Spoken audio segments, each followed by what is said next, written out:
मछलियाँ। एक नदी के किनारे उसी नदी से जुड़ा एक बड़ा जलाशय था। जलाशय में पानी गहरा होता है, इसलिए उसमें काई तथा मछलियों का प्रिय भोजन जलीय सूक्ष्म पौधे उगते हैं। ऐसे स्थान मछलियों को बहुत रास आते हैं। उस जलाशय में भी नदी से बहुत सी मछलियां आकर रहती थी।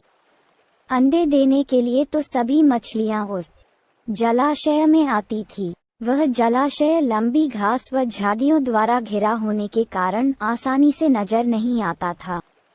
उसी में 3 मछलियों का झुंड रहता था। उनके स्वभाव भिन्न थे। अन्ना संकट आने के लक्षण मिलते ही संकट टालने का उपाय करने में विश्वास रखती थी। पृथ्वी कहती थी कि संकट आने पर ही उससे बचने का यत्न करो। यज्ञी का सोचना था कि संकट को टालने या उससे बचने की बात बेकार है। करने कराने से कुछ नहीं होता। जो किस्मत में लिखा है वह होकर रहेगा। एक दिन शाम को मछुआरे नदी में मछलियां पकड़कर घर जा रहे थे। बहुत कम मछलियां उनके जालों में फंसी थी, अतः उनके चेहरे उदास थे। तभी उन्हें झाड़ियों के ऊपर मछलीखोर पक्षियों का झुंड जाता दिखाई दिया। सबकी चोंच में मछलियां दबी थी। वे चौंके। एक ने अनुमान लगाया, दोस्तों, लगता है झाड़ियों के पीछे नदी से जुड़ा जलाशय है, जहां इतनी सारी मछलियां पल रही हैं। मछुआरे पुलकित होकर झाड़ियों में से होकर जलाशय के तट पर आ निकले और ललचाई नजर से मछलियों को देखने लगे।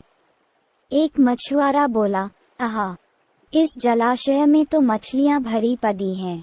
आज तक हमें इसका पता ही नहीं लगा। यहाँ हमें ढेर सारी मछलियां मिलेंगी। दूसरा बोला।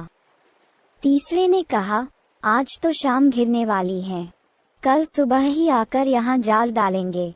इस प्रकार मछुआरे दूसरे दिन का कार्यक्रम तय करके चले गए। तीनों मछलियों ने मछुआरे की बात सुन ला थी। अन्ना मछली ने कहा, साथियों, तुमने मछुआरे की बात सुन ली। अब हमारा यहाँ रहना खतरे से खाली नहीं है। खतरे की सूचना हमें मिल गई है। समय रहते अपनी जान बचाने का उपाय करना चाहिए। मैं तो अभी ही इस जलाशय को छोड़कर नहर के रास्ते नदी में जा रही हूँ। उसके बाद मछुआरे सुबह आए, जाल फेंके मेरी बला से। तब तक मैं तो बहुत दूर अटखेलियां कर रही होंगी। पृथ्वी मछली बोली, तुम्हें जाना है तो जाओ, मैं तो नहीं आ रही। अभी खतरा आया कहाँ है, जो इतना घबराने की जरूरत है। हो सकता है संकट आए ही ना।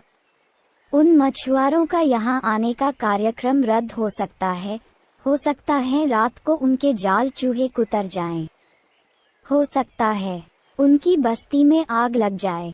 भूचाल आकर उनके गांव को नष्ट कर सकता है, या रात को मूसलाधार वर्षा आ सकती है और बाद में उनका गांव बह सकता है। इसलिए उनका आना निश्चित नहीं है। जब वह आएंगे तब की तब सोचेंगे, हो सकता है मैं उनके जाल में ही न फंसूं। यद्दी ने अपनी भाग्यवादी बात कही, भागने से कुछ नहीं होने का। मछुआरों को आना है तो वह आएंगे, हमें जाल में फंसना है तो हम फंसेंगे। किस्मत में मरना ही लिखा है तो क्या किया जा सकता है। इस प्रकार अन्ना तो उसी समय वहां से चली गई। पृथ्वी और यद्दी जलाशय में ही रही। भोर हुई तो मछुआरे अपने जाल को लेकर आए और लगे जलाशय में जाल फेंकने और मछलियां पकड़ने। पृथ्वी ने संकट को आए देखा तो लगी जान बचाने के उपाय सोचने। उसका दिमाग तेजी से काम करने लगा। आसपास छिपने के लिए कोई खोखली जगह भी नहीं थी। तभी उसे याद आया कि उस जलाशय में काफी दिनों से एक मरे हुए ऊदबिलाव की लाश तैरती रही है। वह उसके बचाव के काम आ सकती है। जल्दी ही उसे वह लाश मिल गई। लाश सड़ने लगी थी। पृथ्वी लाश के पेट में घुस गई और सड़ती लाश की सदांध अपने ऊपर लपेटकर बाहर निकली। कुछ ही देर में मछुआरे के जाल में पृथ्वी फंस गई। मछुआरे ने अपना जाल खींचा और मछलियों को किनारे पर जाल से उलट दिया। बाकी मछलियां तो तड़पने लगीं, परंतु पृथ्वी दम साधकर मरी हुई मछली की तरह पड़ी रही। मछुआरे को सदांत का भभका लगा तो मछलियों को देखने लगा। उसने निश्चल पड़ी पृथ्वी को उठाया और सूंघा। आख, ये तो कई दिनों की मरी मछली हैं, सड़ चुकी हैं।